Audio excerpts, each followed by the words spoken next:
This video contains elements that are not suitable for children under the age of 14. Viewer discretion is advised.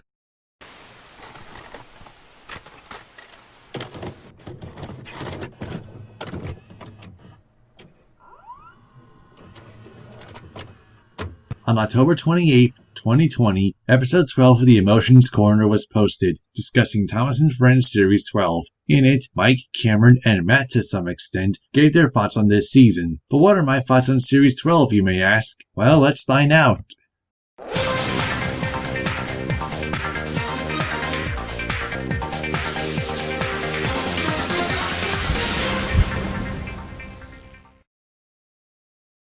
"2008 was a rather sad year for the Thomas fandom. Veteran director David Mitton died from a heart attack on May 16, 2008 at the age of 69. He was working on a new CGI animated series called Adventures on Awesome Island at the time of his death, but only a few episodes were partially completed before he died. At the time, Soda Island forums were conducting some interviews with him, but many questions for David were left unanswered, and we may never know the answers to some of them. As if that wasn't enough, on June 22nd, former American narrator George Carlin died of heart failure at the age of 71. I was a young teenager at the time of George's death, and learning that about someone whose narrations I loved growing up really gutted me. Even with Rusty's to Rescue, no matter how bad I may find an episode, I could never really hate his narration. Diesel, silent and still, lined up on guard. "Who are you?" Rusty plucked up courage. "I'm a shed and sidings inspection, Diesel. Have you any engines in the shed?" "No, none." Rusty rallied again. Then what about the sidings?" "One. We have one." Rusty grew braver still. Then I'll just go and inspect." See, folks, I'm not negative all the time. Even when discussing things I dislike, I can usually say something positive now and then. Most of the time.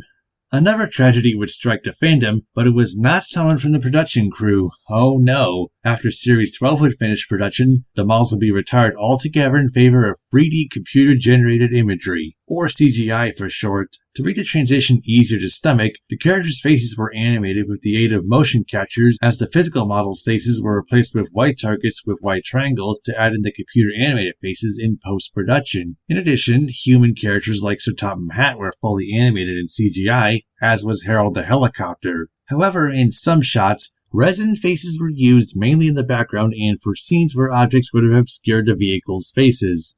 And boy, has the CGI aged so poorly. I'm all in favor of going for a mix of styles, just as long as they work well together, but the CGI model hybrid just doesn't look right, and it comes off as uncanny valley, like this shot for example. Thomas the hero beamed from buffer to buffer. Seriously, just what the fuck is up with Thomas here? He looks like a goddamn child molester. But fortunately, we weren't stuck with that for too long. Hit Entertainment wanted to produce more model CGI hybrid series, but as I mentioned earlier, the models were retired due to low finances and budget cuts. And since the show transitioned to full CGI, that was probably for the best. I mean, just compare Series 13, which we'll get to next time, to Series 12, and you can tell that the faces are vastly improved. While the first 6 engines each received new models back in Series 10, Toby received a new chassis for this series, likely due to how worn out his original Markland chassis was, having been used since 1983 all the way up to 2007. Since Series 12 was the last to use models, what was the point of giving Toby a new chassis? He only appeared in 6 episodes, so it wasn't like it would make much of a difference, would it?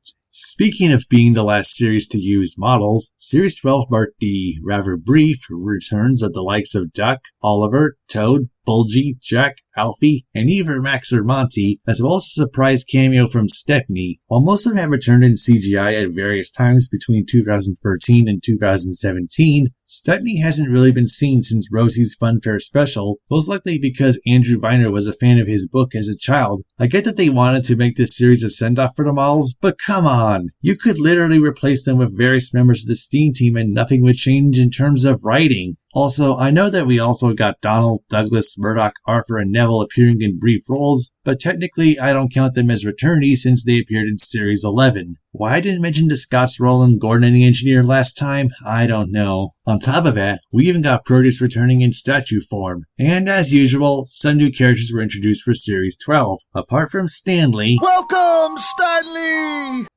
Apart from Stanley... Welcome, Stanley! Apart from Stanley... Welcome, Stanley!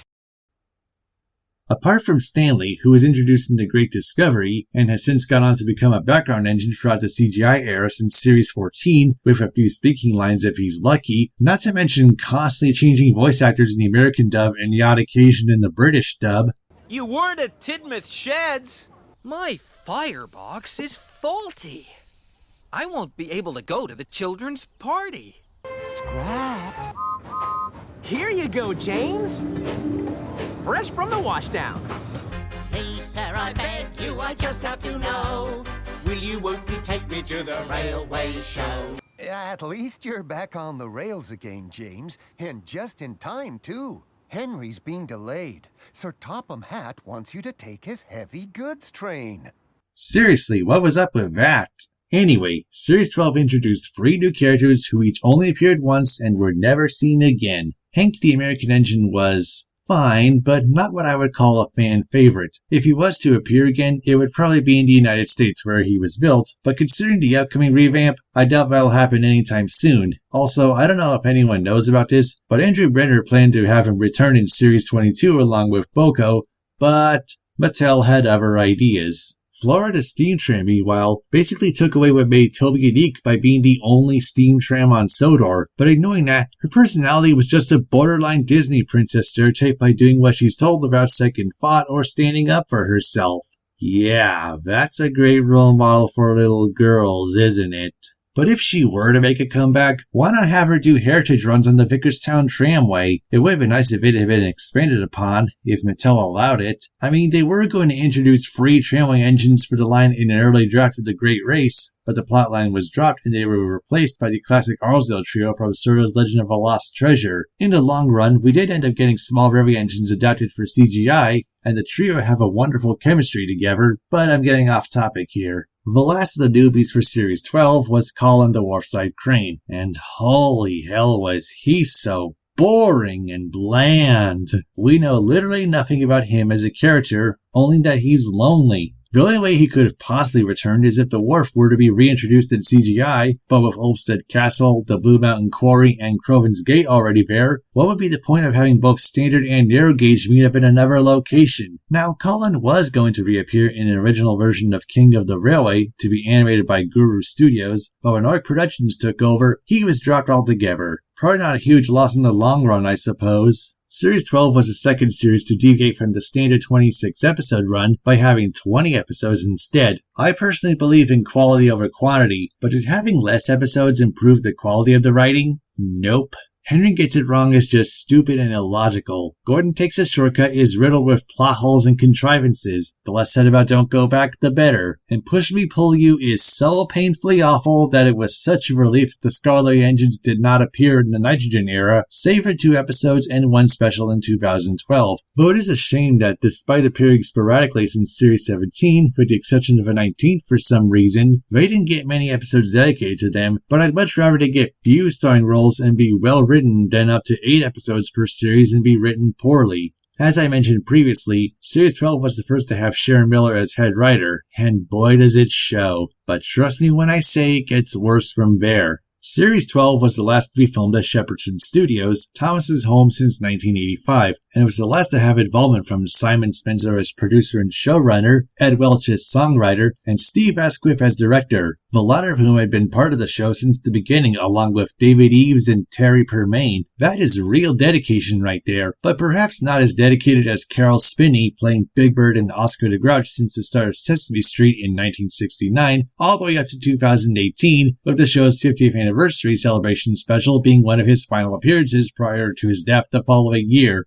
Rest peacefully, you utter legend. That being said, since leaving Thomas, Steve Asquith has applied for a job as a letter sorter, and I think he's pretty content with his position. When it comes to the CGI elements, the animation was directed by Dino Afanasiou, while Greg Tiernan, who later became full-time director for the next 4 series, worked as the unit director with his wife Nicole Stinn as unit producer. Nitrogen Studios began production on Series 12 in November 2007, with it costing £2.5 million to produce, £1,000 per hour, took about 5 days to film each episode. So roughly speaking, if we consider a 9-to-5 job, it would have taken about 40 grand per episode, which is roughly 800 grand to film the episodes, and the remaining 1.7 million goes into model making and CGI elements. Overall, they would have been about 125,000 pounds per episode on average, give or take. Strangely, Series 12 has never aired on Japanese television, most likely because kids would have been confused by the model CGI hybrid, which I can understand. Despite that, some episodes have been shown exclusively at Thomas Land's 3D theater and video on demand there.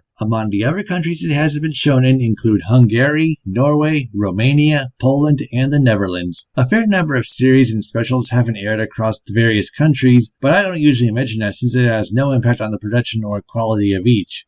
Overall, it's safe to say that Series 12 has aged horribly, at least in terms of CGI animation. The writing quality at the time didn't help either. We had several episodes in the past few series that utilized the Three Strikes formula that Sharon Miller was infamously known for, but Series 12 was a lot more blatant about it, and no matter how many characters were brought back just for this series, it couldn't shake off the fact that it was a sign of things to come. I think it's safe to say that the likes of Duck and Oliver have since shown up in episodes of far greater quality, and I'd say that's for the best. Alright, so that does it for the hit model era of the show. Why people still call it the new series despite that they're not really that new anymore, I'm not sure. We better find a more suitable name for this era. But anyway, it was quite obviously a step down from the classic era. It started off decently with Series 8, and then Series 9 was just okay. But it was the 10th where things started to go downhill, even though the 11th was a step up, but not really by a whole lot, and Series 12 was where it bottomed out. But as I said before, this is not the worst the show gets. Here's my top 10 episodes of Series 8 through 12. Number 10, It's Good to Be Gordon. Number 9, Gordon Takes Charge. Number 8, James Goes Too Far. Number 7, Hector the Horrid. Number 6, Thomas Tries His Best. Number 5, Dream On. Number 4, Halloween. Number 3, Gordon and the Engineer. Number 2, Best Friends. And number 1, Emily's New Route.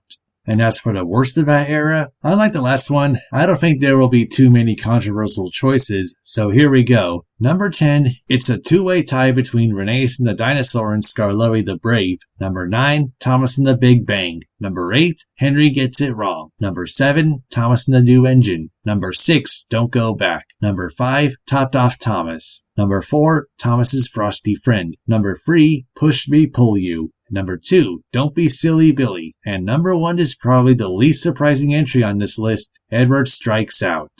Well, that was painful, but we're only just getting started, folks. This is gonna take a while. Until then, I'm Zach, you're watching Sodorama, and I'll see you next time, if I survive. Thomas knows what must be done. He knows and what is for. He's the leader, number 1. Such a brave little engine, brave little engine, brave little